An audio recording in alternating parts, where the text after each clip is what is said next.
Subscribe करें Sunil Upadhyay channel को और बेल आइकॉन दबाना न भूलें।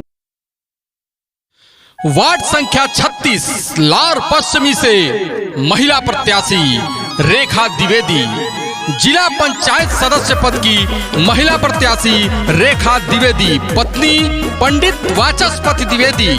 चुनाव चिन्ह चश्मा, चश्मा पर मोहर लगाना है, रेखा द्विवेदी को जिताना है। जिला पंचायत सदस्य वार्ड संख्या 36 लार पश्चिमी से रेखा द्विवेदी, चुनाव चिन्ह चश्मा। MM studio Gorakhpur. बटे जितावे के रेखा द्विवेदी के चश्मा मिलल निशान हो, चश्मा मिलल निशान। तन मन धन से ही सेवा में रही है, खुशी में झूमी पूरा क्षेत्र हो।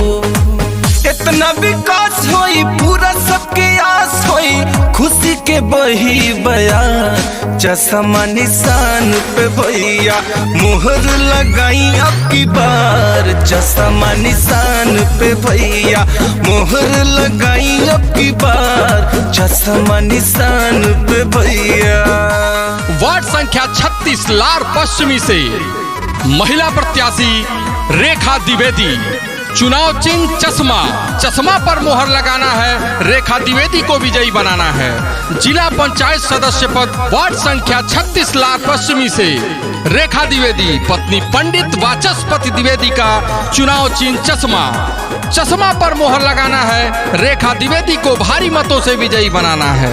भूलिया जानी भैया, चुनाव चिन्ह चश्मा। जौन राहुल बाटे सपना पंडित भैया जी पूरई है, काम वादा से ज्यादा सुन कही के देखई है, सुन कही के देखई है। जौन राहुल बाटे सपना पंडित भैया जी पूरई है, काम वादा से ज्यादा सुन कई के देखई है। ना भेदभाव होई ना ही अलगाव होई, बतिया पे करी है विचार। चश्मा निशान पे भैया मोहर लगाई अब की बार, चश्मा निशान पे भैया मोहर लगाई अब की बार, चश्मा निशान पे भैया। वार्ड संख्या 36 लार पश्चिमी से महिला प्रत्याशी रेखा द्विवेदी, जिला पंचायत सदस्य पद की महिला प्रत्याशी रेखा द्विवेदी, पत्नी पंडित वाचस्पति द्विवेदी। चुनाव चिन्ह चश्मा, चश्मा पर मोहर लगाना है, रेखा द्विवेदी को जिताना है।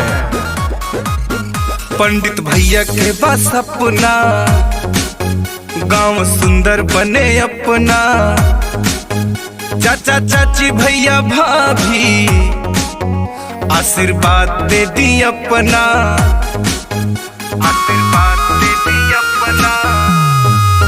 रेखा जी के भाई सपना गांव सुंदर बने अपना, चाचा चाची भैया भाभी आशीर्वाद दे दी अपना। राखी विश्वास पूरा होई सबके आस बटे, बिनती बारंबार रेखा द्विवेदी के भैया मिलके जिताई अब की बार, चश्मा निशान पे भैया मोहर लगाई अब की बार, चश्मा निशान पे भैया। बटे जितावे के रेखा द्विवेदी के चश्मा मिलल निशान हो, चश्मा मिलल निशान।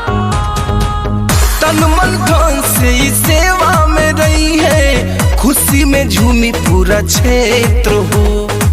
इतना विकास होई पूरा सबके आस होई, खुशी के बही बयान। चश्मा निशान पे भैया मोहर लगाई अब की बार, चश्मा निशान पे भैया मोहर लगाई अब की बार, चश्मा निशान पे भैया।